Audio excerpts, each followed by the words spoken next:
odamzodni tirnog'i o'syaptimi? Ko'chada o't o'lanlar o'syaptimi? Nimaga odamzod o'sishga harakat qilmaydi? Sen jinnimisan sen? Biz tirnoqimizmi o'samiz? O'tmizmi o'samiz? Biznes haqida gapir bizga. O't o'lanlar o'syapti-ku.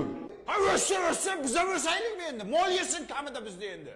Mana siz o'rningizdan turib mana shu baklashkani oling-da. Keling. Ko'rdingizmi? Siz harakat qilib hayotingizda nimagadir erishdingiz.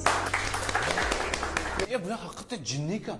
Shu bakalashkaga erishdimmi men? Albatta. Qo'y bakalashkani tushundingmi? Siz buning uchun harakat qildingiz, o'rningizdan turib keldingiz. Sen chaqirganing uchun keldim, mol. Kostyum shim bilan tapchika kiyib olgansan. Siz juda ham o'qimishli inson ekansiz. Men o'qimishli emasman, men tupoyman. Mani hamma tupoy deb chaqirishadi. Siz noto'g'ri yo'ldasiz. Katta xolayning yo'lida, tushundingmi?